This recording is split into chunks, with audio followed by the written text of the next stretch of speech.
In the heart of the broad Pacific lies an area called Polynesia. These bits of land were discovered by courageous, intelligent people who were seeking a new home. And their descendants were to Polynesia Islands, seen times for generations.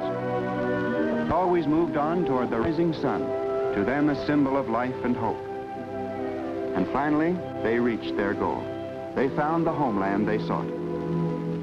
One island group claimed by these mariners was named Sacred Center, or in their language, Samoa.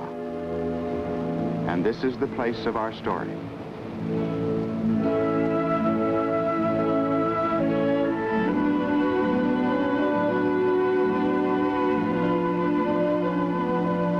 These high volcanic islands offered the voyagers everything they needed.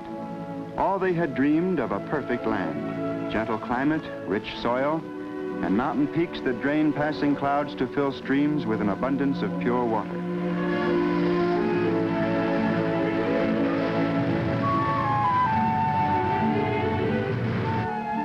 Here in the little villages along the fertile shores, the descendants of the early navigators live to this day, and these are the people of our story.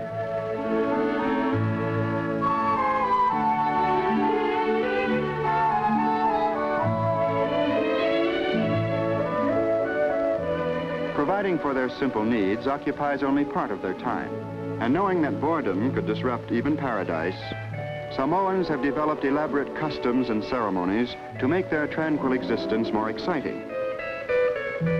Here, in a yellow lava is the most honored maiden of the village, the Taupo, appointed by the high chief to act as a ceremonial hostess.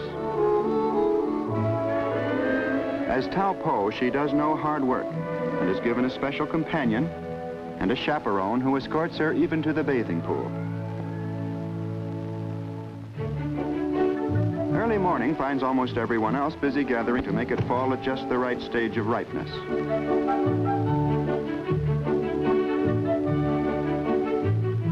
A more direct method is best for picking bananas.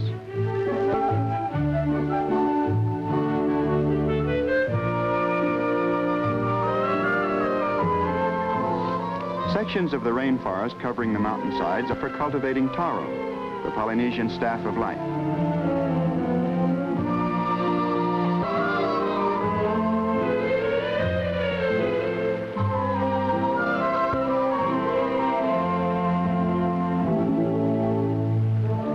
The coconut palm supplies a wide range of daily needs. If one wants a drink of coconut milk, all he has to do is pick a young nut. A foot loop isn't essential, but it does make the climb faster and safer.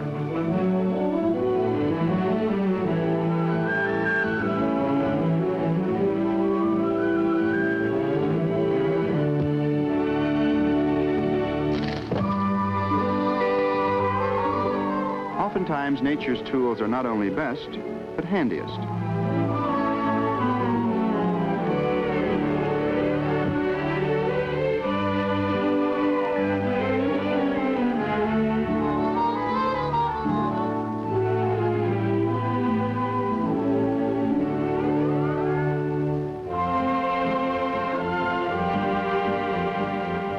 Most mature nuts are made into copra, which is dehydrated coconut meat, the island's principal export. The husk is saved for such uses as fuel or twine.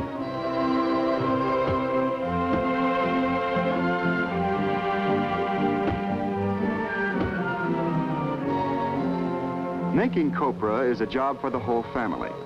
Neighbors often drop in to help, and then it becomes a social affair. The children do their part when it's time to spread the coconut to dry in the sun. Tropical squalls with strong winds and heavy rain are welcome because they cool the air and settle the dust.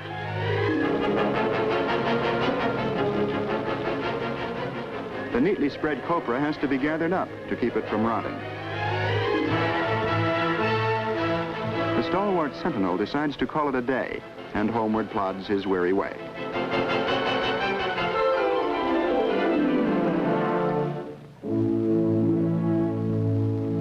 The happy life of Samoan villages is not without plan. Each family chooses its own chief who represents it in the village pono. and everything relating to common interest is discussed in these council meetings. Mali O'o is High Chief.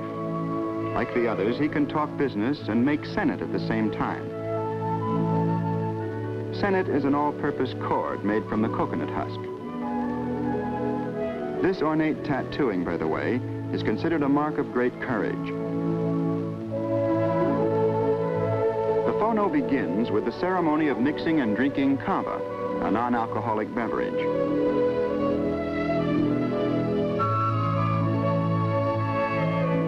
Powdered kava root is dissolved in water, and any particles that remain are removed with a fiber strainer.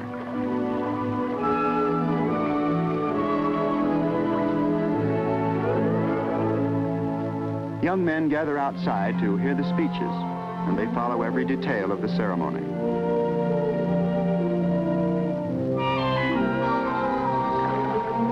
They watch to see that the taupo doesn't turn her head when she throws the strainer over her shoulder, and that the person who shakes out the root particles doesn't let it fall. If he does, one of them will be appointed to take his place.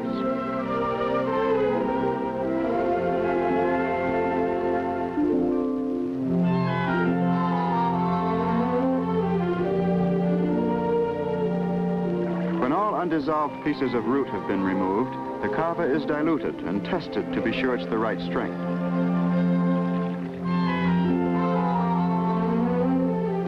The master of protocol announces kava is ready.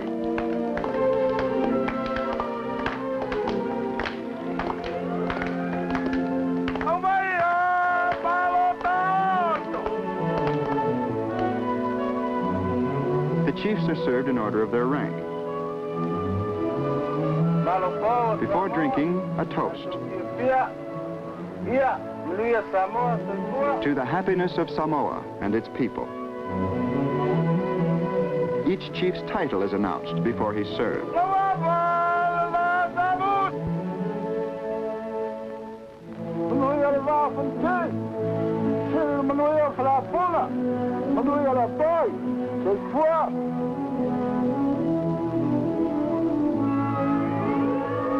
When everyone has had kava, Mali O'o asks the scribe to read the first subject to be debated. Mali O'o wants to build a falitele, a ceremonial guest house. Since he is High Chief, it must be an elaborate one in keeping with his rank. Some of the council object. They say it will mean much work for the village.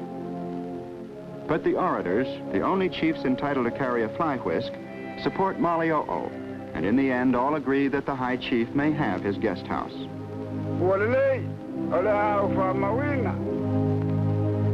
Sometimes requests are made in song. And now a group waylays the chiefs to describe a beautiful school.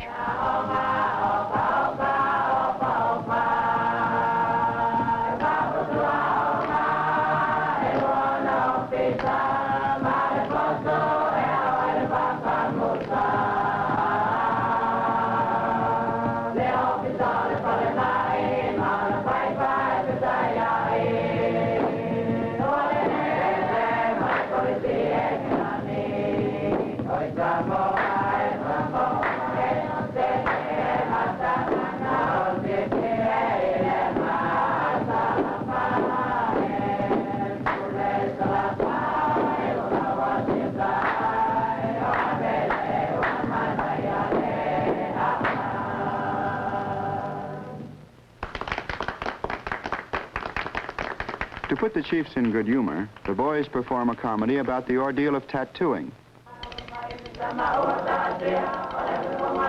The victim has asked his best friend to keep him from running away if the pain becomes unbearable, and now wails that even his bosom pal has become his enemy. The chiefs are amused at the exaggerated tattoo skit, but not the uninitiated.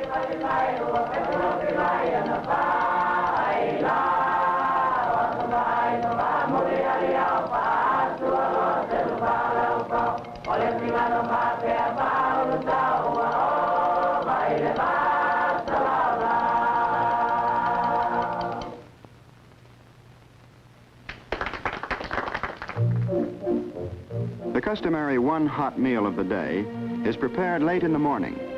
Of course, making a fire is the first requisite. And you're never too young to learn what to do and how to do it if no important...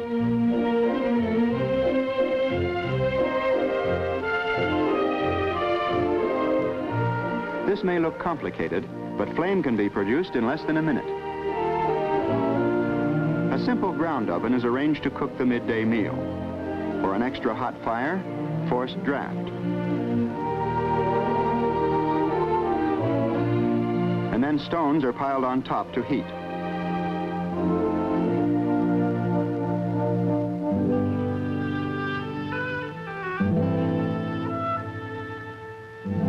Coconut sauce is given a special flavor by putting a hot rock in with the mixture. Cooking is considered too important to be trusted to women.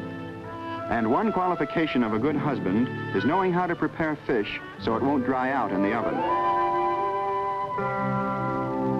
He should also be able to make a tasty palusami, which is coconut sauce poured into taro leaves and steamed until the liquid sets like custard. Just the right amount of sauce must be used, and each bundle securely fastened with a stem.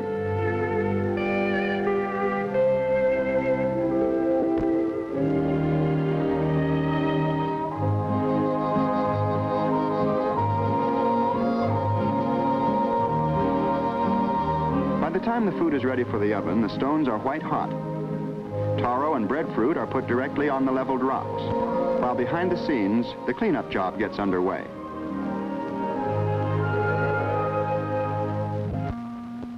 With fresh baskets ready to carry the food, the chefs can relax until the oven stops steaming.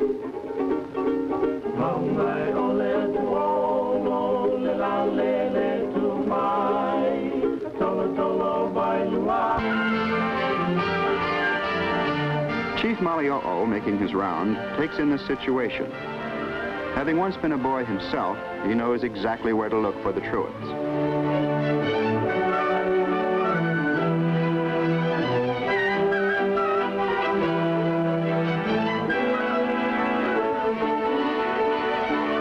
The boys scramble for the bush. All but Tuninga, who didn't see Malio'o coming. He runs downstream. What a downstream this is.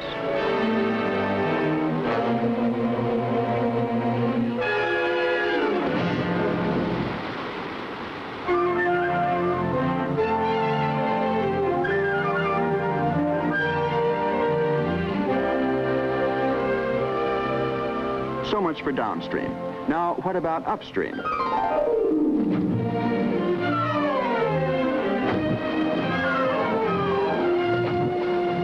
Chief Malio'o has always taught his people first work, then pleasure. But now it seems they need another lesson.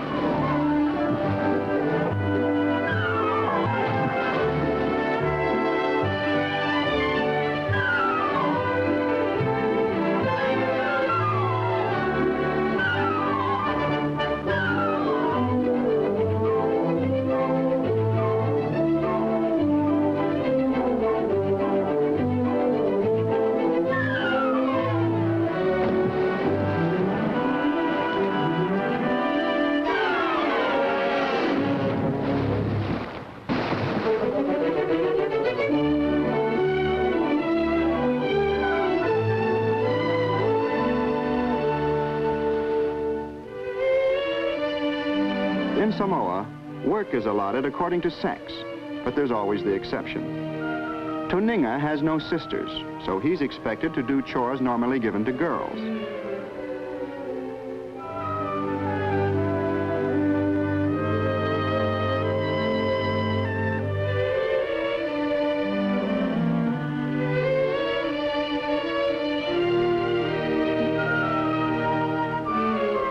Some of them are downright offensive to his masculine pride, but he does his best.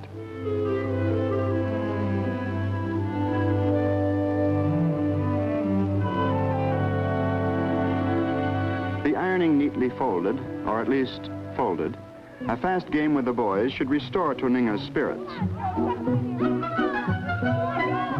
But no, now we must take care of the baby, another girl's job.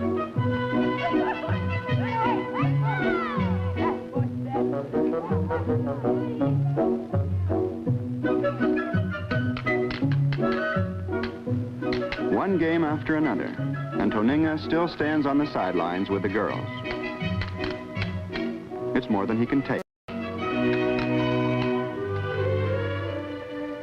There's a time-honored custom here by which a child who is unhappy in his own home may take his personal possessions and move to the house of relatives, where he's always welcome.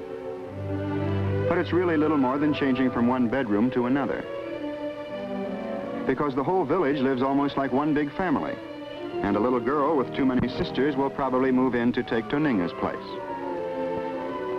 It's as simple as that.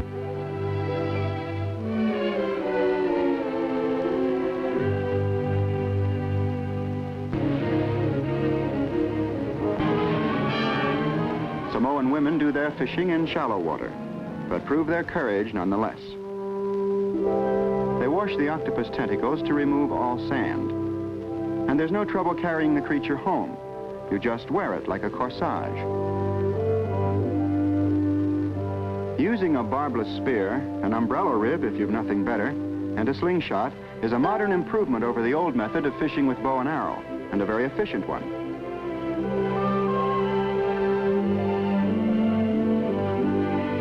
A heavy spear is efficient only in the hands of an expert, so it's a good idea to begin practicing with a small one.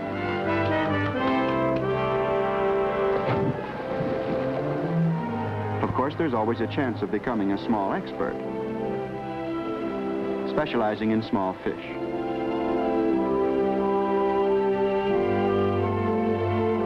Trolling in groups brings in a fine haul when schools of small fish come into the lagoon. One of the more daring sportsmen of the village is Viliamu. He goes outside the reef to search for the big fish that prefer rough water.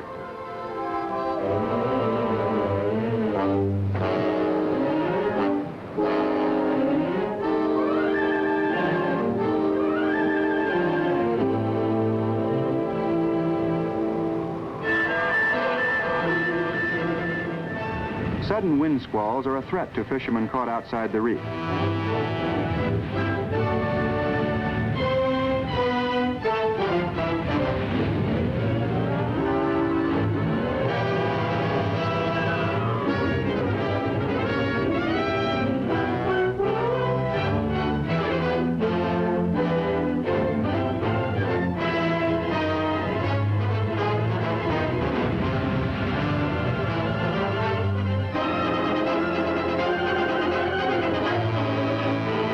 Fortunately, there's a witness, and he realizes that Viliamu faces danger. The rising tide and the waves will soon drive him from his temporary haven.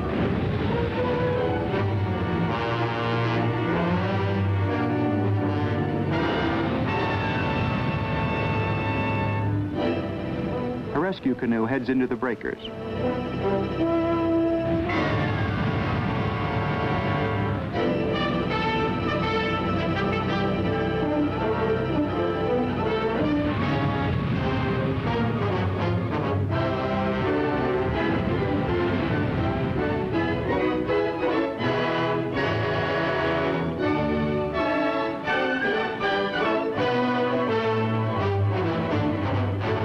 It was a close call for Viliamu, and yet this is all part of the islanders' way of life, a continuing battle of man against the sea.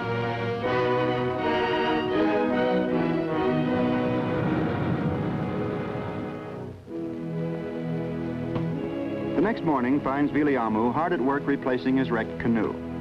It's a big project, but he has the help of all the family members, both large and small.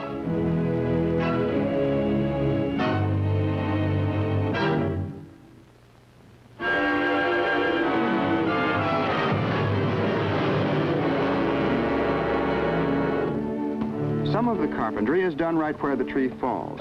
The log is roughly shaped and partly hollowed to lighten its weight.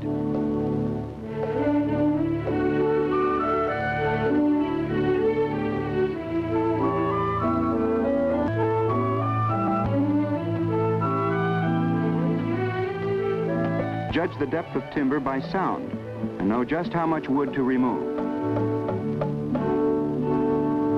The apprentice lets the chips fall where they may.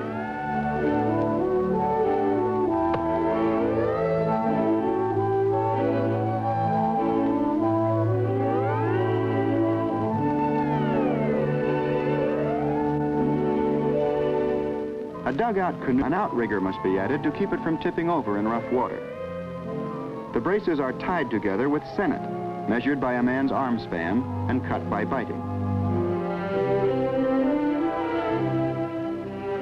Admittedly, there's a difference in length of arm and strength of bite.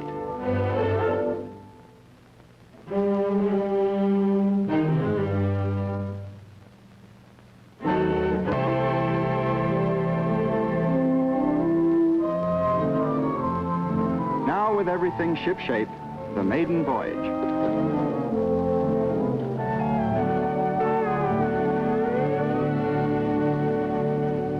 Gave him a favorable decision, Malio'o can think of nothing but his guest house.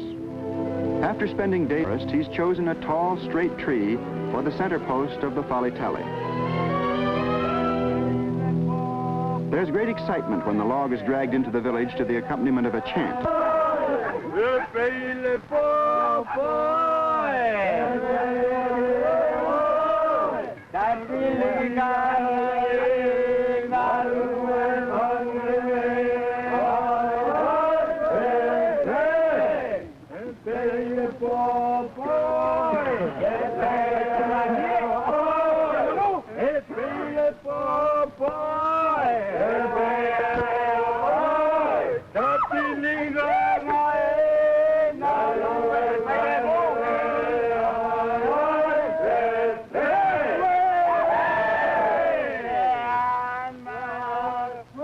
Neither plumb line nor level is used by the skillful artisans.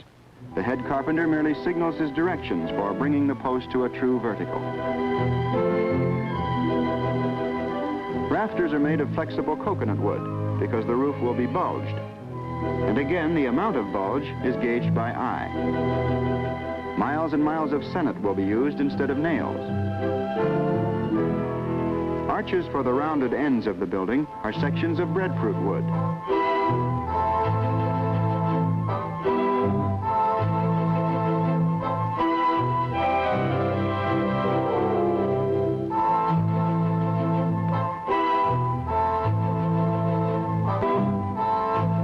The carpenters are given every consideration.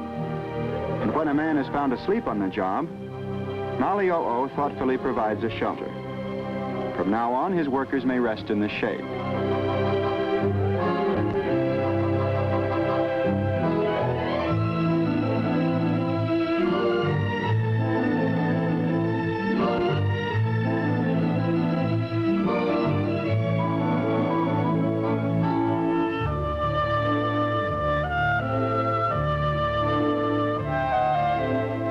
The height of a Falitele's roof depends upon the owner's rank.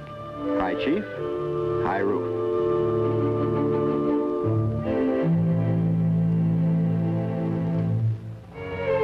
Women have an active part in the work too. They make the roof thatching and also the mats to be used for floor covering and for beds. The thatch is made of sugarcane leaves, overlapped like shingles to form a watertight roof that will last for years. Women also gather material for the floor, small stones that have been smoothed by the sea.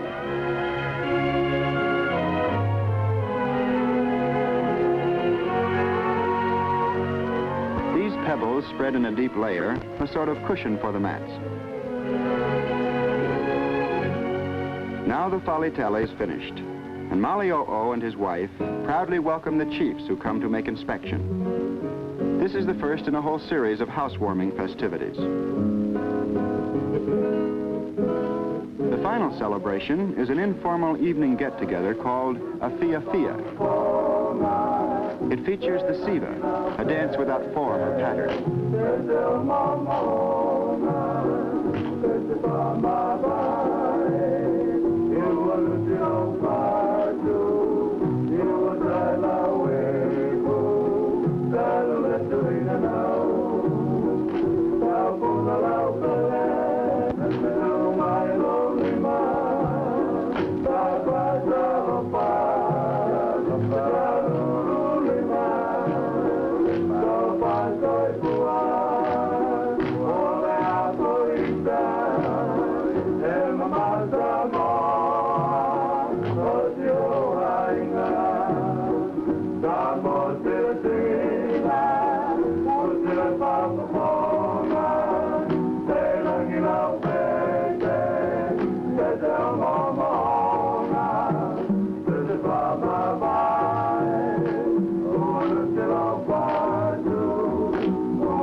The first few dances are merely a warm-up.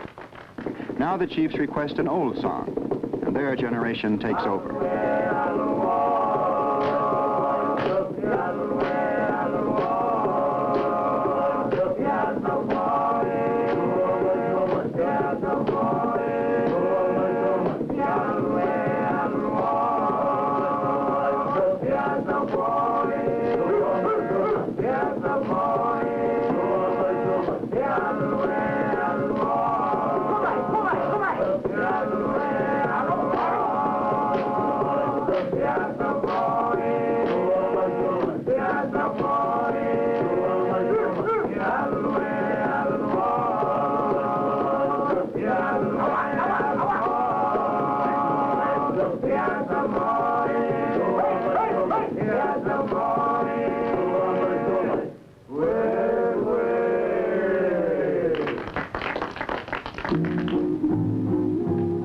The climax of the evening begins with a solo by the Taupo.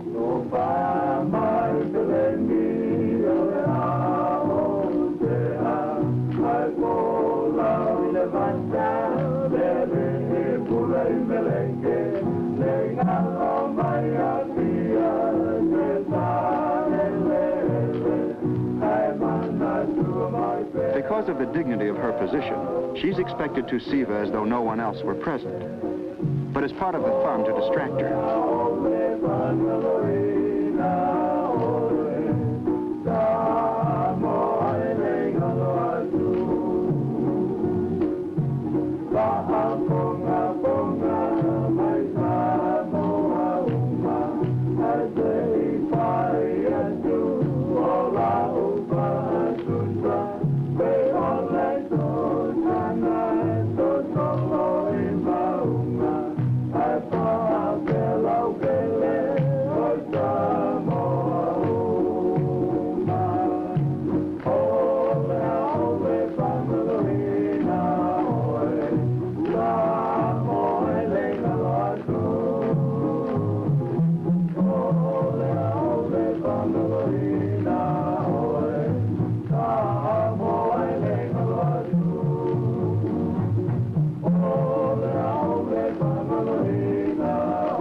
Happy people, an island paradise. This is our story of Samoa, a sacred center in Polynesia, the place of many islands.